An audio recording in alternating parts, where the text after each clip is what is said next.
ಆತ್ಮೀಯ ವೀಕ್ಷಕರೇ, ಇಂದಿನ ಸಂಚಿಕೆಯಲ್ಲಿ ಶ್ರೀ ರಂಗನಾಥ ಸ್ವಾಮಿ ಪ್ರದೇಶದ ಮಾಹಿತಿಯನ್ನು ತಿಳಿಯುತ್ತಾ ಸಂದರ್ಶಿಸೋಣ ಬನ್ನಿ.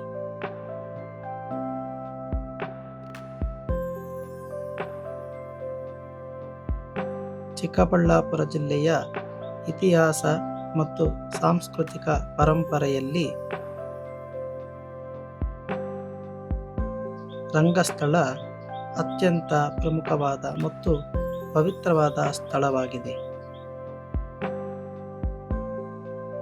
ಇದು ಕೇವಲ ಒಂದು ಧಾರ್ಮಿಕ ಕೇಂದ್ರವಾಗಿರದೆ ಶಿಲ್ಪಕಲೆ ಮತ್ತು ಇತಿಹಾಸದ ದೃಷ್ಟಿಯಿಂದಲೂ ಅತ್ಯಂತ ಮಹತ್ವದ ತಾಣವಾಗಿದೆ.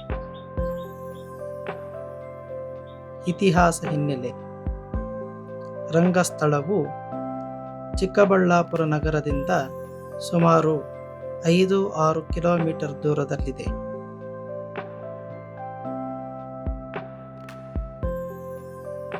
ಇಲ್ಲಿರುವ ಪ್ರಸಿದ್ಧ ರಂಗನಾಥ ಸ್ವಾಮಿ ದೇವಾಲಯವು ಅತ್ಯಂತ ಪ್ರಾಚೀನವಾದದ್ದು.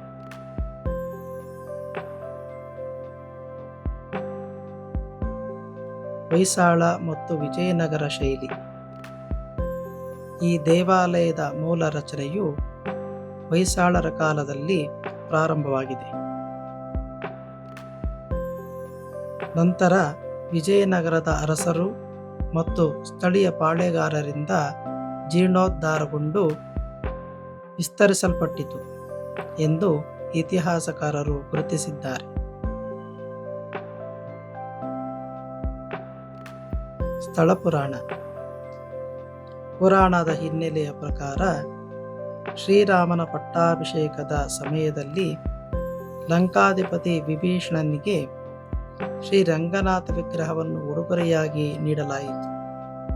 ಅದನ್ನು ಲಂಕೆಗೆ ಕೊಂಡೊಯ್ಯುವಾಗ ಕಾವೇರಿ ನದಿ ತೀರದ ಶ್ರೀರಂಗಂನಲ್ಲಿ ಪ್ರತಿಷ್ಠಾಪಿಸಲಾಯಿತು. ಅದೇ ಸಮಯದಲ್ಲಿ ಈ ರಂಗಸ್ಥಳದಲ್ಲೂ ಶ್ರೀರಂಗನಾಥನ ಮತ್ತೊಂದು ದಿವ್ಯ ಸ್ವರೂಪ ಸ್ಥಾಪಿತವಾಯಿತು ಎಂಬ ನಂಬಿಕೆ ಇದೆ. ಕರ್ನಾಟಕದ ಕಾವೇರಿ ತೀರದ ಶ್ರೀರಂಗಪಟ್ಟಣದ ಆದಿರಂಗ, ಶಿವನ ಸಮುದ್ರದ ಮಧ್ಯರಂಗ ಮತ್ತು ತಮಿಳುನಾಡಿನಲ್ಲಿನ ಶ್ರೀರಂಗಂನಲ್ಲಿ ಅಂತ್ಯರಂಗಗಳಂತೆ ಈ ರಂಗಸ್ಥಳವನ್ನು ಸಹ ಅತ್ಯಂತ ಪವಿತ್ರವಾದ ರಂಗನಾಥ ಕ್ಷೇತ್ರವೆಂದು ಪರಿಗಣಿಸಲಾಗುತ್ತದೆ.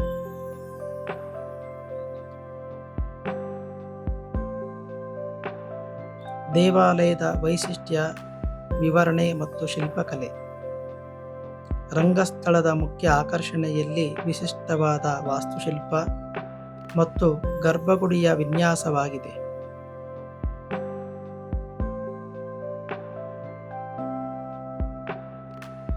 ಈ ದೇವಾಲಯದ ಅತ್ಯಂತ ಅಪರೂಪದ ವೈಶಿಷ್ಟ್ಯವೆಂದರೆ ಇದರ ಗರ್ಭಗುಡಿ. ಇದನ್ನು ಬಿದಿರಿನ ಬುಟ್ಟಿಯ ಆಕಾರದಲ್ಲಿ ಕಲ್ಲಿನಲ್ಲಿ ಕಲಾತ್ಮಕವಾಗಿ ಕೆತ್ತಲಾಗಿದೆ. ವಿಭೀಷಣನು ಶ್ರೀರಂಗನಾಥ ವಿಗ್ರಹವನ್ನು ಬುಟ್ಟಿಯಲ್ಲಿಟ್ಟು ತರುತ್ತಿದ್ದ ನೆನಪಿಗಾಗಿ ಗರ್ಭಗುಡಿಯಲ್ಲಿ ಈ ಆಕಾರ ನೀಡಲಾಗಿದೆ ಎಂಬ ಪ್ರತೀತಿ ಇದೆ.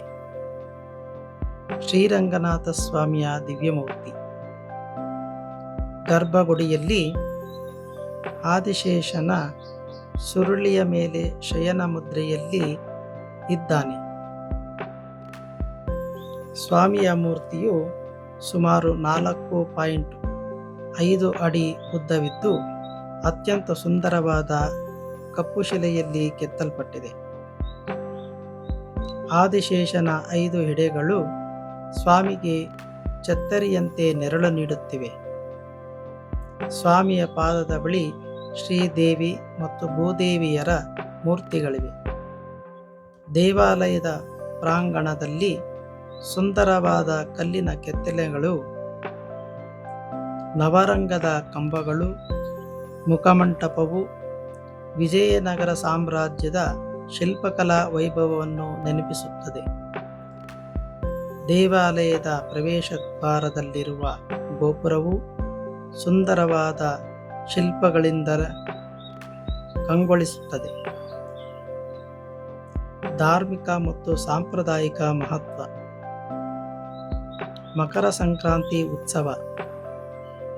ಪ್ರತಿ ವರ್ಷ ಮಕರ ಸಂಕ್ರಾಂತಿಯ ಸಮಯದಲ್ಲಿ ಇಲ್ಲಿ ವಿಶೇಷ ಉತ್ಸವಗಳು ಮತ್ತು ಬ್ರಹ್ಮರಥೋತ್ಸವ ಜರುಗುತ್ತವೆ.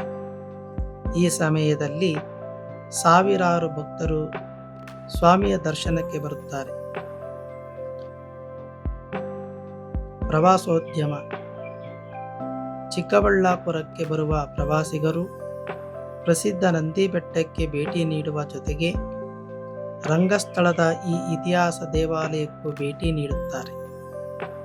ಇದು ಮನಸ್ಸಿಗೆ ಶಾಂತಿ ಮತ್ತು ಆಧ್ಯಾತ್ಮಿಕ ಅನುಭೂತಿಯನ್ನು ನೀಡುವ ಸುಂದರ ತಾಣವಾಗಿದೆ.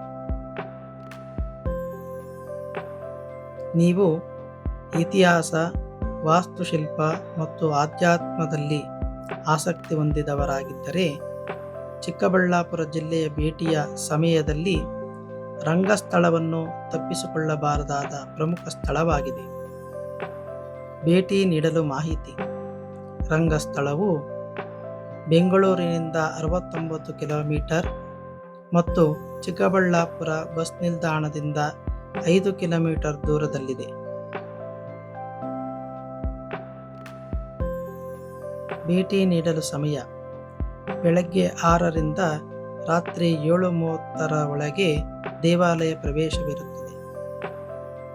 ದೇವರ ದರ್ಶನಕ್ಕಾಗಿ ಬೆಳಗ್ಗೆ 6ರಿಂದ ಮಧ್ಯಾಹ್ನ 12:30 ನಂತರ ಸಂಜೆ 4:30ರಿಂದ 7 ಗಂಟೆಯೊಳಗೆ ಸೂಕ್ತ.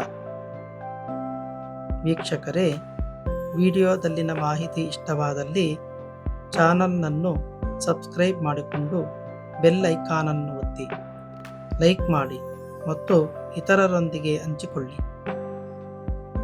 ವಿಡಿಯೋವನ್ನು ಪೂರ್ತಿಯಾಗಿ ನೋಡಿದ್ದಕ್ಕಾಗಿ ಧನ್ಯವಾದಗಳು. ಮುಂದಿನ ಸಂಚಿಕೆಯಲ್ಲಿ ಸಿಗುವುದಾಗಿ ಮತ್ತೊಮ್ಮೆ ಧನ್ಯವಾದಗಳು.